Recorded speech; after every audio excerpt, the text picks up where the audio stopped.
Hello students, welcome to issue of the day. ఈరోజు మనం మాట్లాడుకోబోతున్న issue AP land titling act 2022. ఈరోజు ఎవరి నోటిని విన్నా ఇదే ల్యాండ్ టైటిలింగ్ యాక్ట్ గురించి మాట్లాడుకుంటున్నారు. సో దీనివల్ల ప్రజలకి ఎన్నో కష్టాలు వస్తాయని, రాబోతున్నాయని డిస్కషన్స్ అనేవి జరుగుతున్నాయి. సో దీనికి సంబంధించిన పూర్తి వివరాలు ఇవాల్టి వీడియోలో మనం నిష్పక్షపాతంగా పరిశీలిద్దాం. సో ఈ యాక్ట్లోకి వెళ్ళే ముందు ప్రెజెంట్ రిజిస్ట్రేషన్స్ అనేవి ఎలా జరుగుతున్నాయి? 1908 రిజిస్ట్రేషన్స్ యాక్ట్ ప్రకారం మనకి ఈ భూ రిజిస్ట్రేషన్స్ అన్నీ జరిగాయి. సో వీటిల్లో చాలా వరకు టైటిల్ వెరిఫికేషన్ అనేది సరిగ్గా జరగలేదు. అందుకే ఈరోజు కూడా సివిల్ కోర్ట్స్లో మీరు తీసుకుంటే చాలా వరకు భూమికి సంబంధించిన కేసులే ఎక్కువగా ఉంటున్నాయి. దానివల్ల కోర్ట్స్ యొక్క అమూల్యమైన సమయం చాలా వరకు భూ వివాదాలు పరిష్కరించడానికే వెళ్ళిపోతుంది. సో అందుకని చెప్పి నీతి ఆయోగ్ ఏం చెప్పిందంటే వీటిని మార్చే ఒక రిఫార్మ్స్ తీసుకురావాలి. సో కొత్త రకమైన చట్టాలు తీసుకురావాలి. అది ఈజ్ ఆఫ్ డూయింగ్ బిజినెస్ని కూడా ఇంప్రూవ్ చేస్తుంది అని భావించి ఒక నమూనా చట్టాన్ని ఇచ్చింది. సో దాన్ని బేస్ చేసుకొని రాష్ట్రాలన్నింటినీ ఎంకరేజ్ చేసింది, you should come up with laws అని. సో ఆంధ్రప్రదేశ్ దాన్ని బేస్ చేసుకునే ఒక చట్టాన్ని 2022లో రాష్ట్ర అసెంబ్లీలో ప్రవేశపెట్టి అప్రూవల్ కూడా తెచ్చుకోవడం అనేది జరిగింది. అదే ఏపీ ల్యాండ్ టైటిలింగ్ యాక్ట్. అయితే నీతి ఆయోగ్ చెప్పిన సూత్రాలన్నీ మన వాళ్ళు ఫాలో అయ్యారా? ఈ చట్టం ఇంప్లిమెంట్ చేయడంలో కావచ్చు, ఈ చట్టం యొక్క ప్రాసెస్లో కావచ్చు ఏమైనా ఇష్యూలు ఉన్నాయా, దీనివల్ల ప్రజలకు ఏమైనా ఇబ్బందులు వచ్చే అవకాశం ఉందా అనే అంశాలను ఇప్పుడు మనం పరిశీలిద్దాం. ఫస్ట్ ఆఫ్ ఆల్ ప్రొసీజర్ చూద్దాం. సో ఈ చట్టం ప్రకారం ఏపీ ల్యాండ్ అథారిటీ అనే దాన్ని ఫస్ట్ ఎస్టాబ్లిష్ చేస్తారు.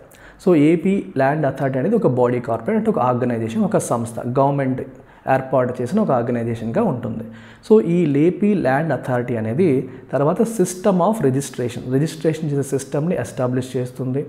తర్వాత టీఆర్ఓస్ని కూడా అపాయింట్ చేయడం అనేది జరుగుతుంది. సో ఈ టీఆర్ఓ కీలకమైన వ్యక్తి, టైటిల్ రిజిస్ట్రేషన్ ఆఫీసర్ అంటాం. సో టీఆర్ఓ మనకి చాలా కీలకమైన వ్యక్తి. సో ప్రతి రెవెన్యూ జోన్కి కూడా టీఆర్ఓస్ ఉంటారు. సో టీఆర్ఓస్ వచ్చిన తర్వాత ఏం జరుగుతుందంటే మనకి సర్వే చేయడం అనేది మొదలు పెడతారు. సో ల్యాండ్ సర్వే అనేది చేసి ఓకే పలానా సర్వే నెంబరు ఎవరికి చెందింది అనే విషయాలన్నీ కూడా మొత్తం అంతా కూడా ఒకసారి క్రాస్ వెరిఫికేషన్ అనేది చేస్తారు. చేసిన తర్వాత సో ఇంతకుముందే వీళ్ళు టైటిల్ రికార్డ్స్ అని ఒక సిస్టమ్ మెయింటైన్ చేస్తారు. అలాగే డిస్ప్యూట్స్ని రికార్డ్ చేయడానికి ఇంకొక సిస్టమ్ కూడా మెయింటైన్ చేయడం అనేది కూడా జరుగుతుంది. సో సర్వే జరిగిన తర్వాత టీఆర్ఓ ఏం చేస్తారంటే నోటిఫై చేస్తారు. ఏమని నోటిఫై చేస్తారు? పలానా సర్వే నెంబరు పలానా సురేష్ గారికి చెందుతుంది. ఎవరికైనా అబ్జెక్షన్స్ ఉంటే 2 సంవత్సరాల లోపు మీరు అబ్జెక్షన్స్ పట్టుకొని మా దగ్గరికి రావచ్చు అని చెప్తారు. మీకు ఒక ఎగ్జాంపుల్ రూపంలో చెప్తున్నాను. సో ఎవరికి ఏ అబ్జెక్షన్స్ లేవనుకోండి, ఆ సర్వే నెంబరు పలానా సురేష్ గారిదే అని చెప్పేసి కన్క్లూజివ్ ఎవిడెన్స్ అని చెప్పేసి తేల్చేస్తారు. ఇంకా అది వాళ్ళకి చెందుతుందని చెప్పి టైటిల్ రికార్డ్స్లో ఆయన పేరుతో రికార్డు వెళ్ళిపోతుంది. ఒకవేళ ఎవరికైనా దీనిపైన అబ్జెక్షన్ ఉంటే, పలానా రమేష్కో నరేష్కో దీనిపైన అబ్జెక్షన్ ఉంటే వాళ్ళు టీఆర్ఓ గారి దగ్గరికి వచ్చి అబ్జెక్షన్ అనేది రైజ్ చేయొచ్చు. ఇది మాకు చెందింది, ఆయనది కాదు అని చెప్పి చెప్పొచ్చు. అలా చెప్పినప్పుడు దానికి ప్రూఫ్గా వాళ్ళ డాక్యుమెంట్స్ కావచ్చు, కోర్టులో కేసులు ఏమైనా ఉంటే ఆ వివరాలన్నీ కూడా టీఆర్ఓ గారికి చెప్పాలి. ఎప్పుడైతే ఈ సిచ్యువేషన్ వస్తుందో అప్పుడు ఇది ఒక అపిల్లేట్ ఆఫీసర్ దగ్గరికి వెళ్తుంది. Land titles AO appellate officer అనే వ్యక్తిని కూడా మనకి అపాయింట్ చేయడం అనేది జరుగుతుంది. So land titles appellate officer దగ్గరికి ఈ పంచాయతీ వెళ్తుంది. ఆయన జాయింట్ కలెక్టర్ లెవెల్లోకి తగ్గని ఒక వ్యక్తి అనమాట. సో ఆ వ్యక్తిని అపిల్లేట్ ఆఫీసర్గా నియమిస్తారు. సో ఈ పంచాయతీ ఆయన దగ్గరికి వెళ్ళాక ఆయన 2 వైపుల వాదన విని పరిశీలించి ఆర్డర్ పాస్ చేస్తారు. ఆయన ఆర్డర్ పైన సంతృప్తి చెందకపోతే హైకోర్టులో రివిజన్ పిటిషన్ వేసే అవకాశాన్ని కూడా ఇక్కడ కల్పించడం జరిగింది. ఇది ఓవరాల్ ప్రొసీజర్. అయితే ఇందులో ఉన్న ఇష్యూస్ ఏంటి, సమస్యలు ఏంటి, ఇప్పుడు మనం వాటి గురించి డిస్కస్ చేద్దాం. మొట్టమొదటి ఇష్యూ అసలు టీఆర్ఓ టైటిల్ రిజిస్ట్రేషన్ ఆఫీసర్ అన్నాం, రైట్? ఈ టీఆర్ఓ ఏ ఆఫీసర్, గ్రూప్ 1 లెవెలా, గ్రూప్ 2 లెవెలా, ఐఏఎస్ లెవెలా మెన్షన్ చేయలేదు. అంటే ఏ స్థాయి వ్యక్తిని టీఆర్ఓగా నియమించవచ్చు అనేదాన్ని మెన్షన్ చేయలేదు. మెన్షన్ చేయనప్పుడు ఏమవుతుంది? ప్రభుత్వం అర్హత లేని వాళ్ళని కూడా లేదా అస్మదీయుల్ని, వాళ్ళకి దగ్గరగా ఉన్న వాళ్ళని తీసుకొచ్చి టీఆర్ఓలుగా నియమించేసి ఆ సిస్టమ్ని అబ్యూజ్ చేసే అవకాశం ఉంది అనేది ఒక భయం. ఓకే, దాని ద్వారా ప్రజల్ని బ్లాక్మెయిల్ చేయొచ్చు. He is very powerful. ఇక్కడ ఆయన చేతిలోనే చాలా వరకు ఉంటాయి. సో అలా బ్లాక్మెయిల్ చేసి తప్పులు చేసే అవకాశం ఉంది, ఇబ్బంది పెట్టే అవకాశం ఉంది అనేది మొదటి భయం.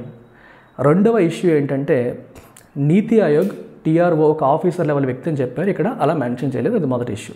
రెండో ఆస్పెక్ట్ ఏంటంటే నీతి ఆయోగ్ ట్రైబ్యునల్ని ఏర్పాటు చేయాలి అని చెప్పింది. ఆ ట్రైబ్యునల్కి కూడా సివిల్ జడ్జ్ క్యాడర్లో ఉన్న వ్యక్తి చైర్పర్సన్గా ఉండాలి, ఏదన్నా ఇష్యూస్ ఉంటే ట్రైబ్యునల్ దగ్గరికి వెళ్ళడానికి అవకాశం ఉండాలని చెప్పారు.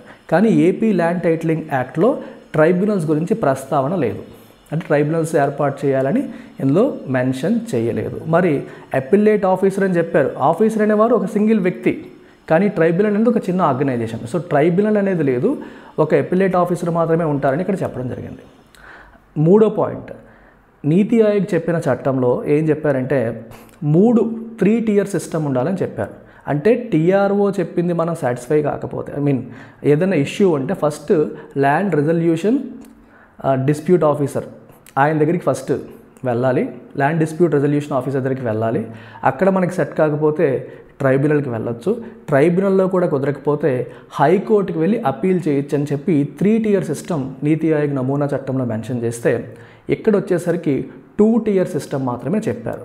సో ఏంటది, ఒకటి ల్యాండ్ ట్రైబ్యునల్ అపిలేట్ ఆఫీసరు, తర్వాత హైకోర్టు, 2 అంచెలు మాత్రమే ఇక్కడ మెన్షన్ చేయడం జరిగింది. మూడో ఆస్పెక్ట్, నీతి ఆయోగ్ చట్టంలో నమూనా చట్టంలో ఏం చెప్పారంటే హైకోర్టులో అప్పీల్ చేయొచ్చు అని చెప్పారు. ఇక్కడ హైకోర్టులో రివిజన్ పిటిషన్ వేయొచ్చు అని మాత్రమే చెప్పారు. అప్పీల్కి రివిజన్ పిటిషన్కి డిఫరెన్స్ ఉంది. సో రివిజన్లో ఏమవుతుందంటే పాత ఆర్డర్ యొక్క యాక్యురసీ కరెక్ట్నెస్ని మాత్రమే చెక్ చేస్తారు, అంటే జ్యుడిషియల్గా లీగల్గా కరెక్ట్గా ఉందా లేదా అనే అంశాన్ని మాత్రమే చెక్ చేస్తారు. అప్పీల్లో ఓవరాల్ డెసిషన్ రివ్యూ చేసి ఓవర్టర్న్ చేసే అవకాశాలు కూడా ఉంటాయి. సో అప్పీల్లో ఉన్న డెప్త్ అనేది మనకి రివిజన్ పిటిషన్లో ఉండదు, అది ఒక ప్రాబ్లం ఇక్కడ. అండ్ నాలుగో అంశం ఏంటంటే నోటిఫికేషన్ ఇష్యూ చేసిన తర్వాత మనది అని కన్క్లూజివ్ ఎవిడెన్స్ ఇచ్చేంత వరకు దాన్ని ట్రాన్స్ఫర్ చేయాలన్నా, ఆ భూమిని తాకట్టు పెట్టాలన్నా, ఏం చేయాలన్నా ఈ చట్టంలో ఉన్న చాప్టర్ 8 ప్రకారమే చేయాలి. కొంచెం కాంప్లికేటెడ్ ప్రొసీజర్స్ అన్నీ ఉంటాయి. సో ఈ లోపు మనకు అత్యవసరాలు వస్తే మనం ఇబ్బంది పడే అవకాశాలు ఉన్నాయి, మన భూమిని మనం వాడుకోలేని పరిస్థితి వచ్చే అవకాశం ఉందని కూడా ఈ చట్టం ద్వారా మనకి తెలుస్తుంది. సో ఇలా ఈ చట్టంలో కొన్ని ప్రజలని ఇబ్బందులకి గురి చేసే అంశాలు ఉన్నాయి, ఎస్పెషల్లీ టీఆర్ఓ. సో ఈ టీఆర్ఓలు ఎవరు, వాళ్ళ అకౌంటబిలిటీని మనం ఎలా ఎన్ష్యూర్ చేస్తామనేది ప్రధానమైన సమస్య. మీరు ఇంకా గమనిస్తే ఈ ఎంటైర్ ప్రాసెస్లో హైకోర్టులు ఉన్నాయి, సివిల్ కోర్టులు అసలు లేవు. సో ల్యాండ్ వివాదాలు ఏవి కూడా డైరెక్ట్గా హైకోర్టుకి వెళ్ళవు, మనకి జిల్లా కోర్టులకు వెళ్తాయి ఫస్ట్, అక్కడ నుంచి అప్పీల్ మీదుగా హైకోర్ట్స్కి వెళ్తాయి. ఇక్కడ కంప్లీట్గా సివిల్ కోర్ట్ సిస్టమ్ని బైపాస్ చేస్తారు. అంటే జ్యుడిషియరీ చేయాల్సిన పనులన్నీ కూడా ఎగ్జిక్యూటివ్కి వచ్చేసాయి. అంటే executive is becoming too powerful. TRO పైన ల్యాండ్ టైటిల్స్ అపిలేట్ ఆఫీసర్, మరి ఆయన కూడా joint collector level, he's also part of the government. వాళ్ళందరూ గవర్నమెంట్ చెప్పినట్టుగా వినే అవకాశం ఉంటుంది కదా. అపోనెంట్స్ వాళ్ళ భూములు లేకపోతే సామాన్య ప్రజల్ని ఇబ్బంది పెట్టే అవకాశం ఉంటుంది కదా. ప్రతి పనికి టీఆర్ఓల చుట్టూ వీళ్ళ చుట్టూ తిరిగేటప్పుడు వాళ్ళు లంచాలు అడిగే అవకాశం ఉంటుంది, ఇబ్బంది పెట్టే అవకాశం ఉంటుంది, బ్లాక్మెయిల్ చేసే అవకాశం ఉంటుంది, లేదా కక్ష సాధింపుకి వాళ్ళని ఉపయోగించుకునే అవకాశాలు కూడా ఉంటాయి. కోర్టుకు వెళ్ళేసరికి వాళ్ళు చట్ట ప్రకారం వెళ్తారన్న నమ్మకం ఉంటుంది. ప్రభుత్వ అధికారులు ఈ పనులన్నీ చేసేటప్పుడు మనకి చాలా రకమైన భయాలు అనేవి డెఫినెట్గా కలుగుతాయి, ఎందుకంటే అబ్యూజ్ ఆఫ్ పవర్ జరిగే అవకాశం ఉంది. కంప్లీట్ సివిల్ కోర్ట్స్ని ఇక్కడ కంప్లీట్గా బైపాస్ చేసేసారు. సో ప్రతిదానికి హైకోర్టుకే వెళ్ళాలి అంటే కష్టం. హైకోర్టు అనేది ఎక్స్పెన్సివ్ ఎఫైర్, హైకోర్టులో ఆల్రెడీ చాలా కేసులు ఉంటాయి. సో మన కేసు మళ్ళీ ఎప్పుడు టేకప్ చేస్తారు, ల్యాండ్ వివాదాల పరిష్కారం ఇంకా జాప్యం జరిగే అవకాశం కూడా ఉంది అనేది మనం ఇక్కడ గమనించాలి. That's it.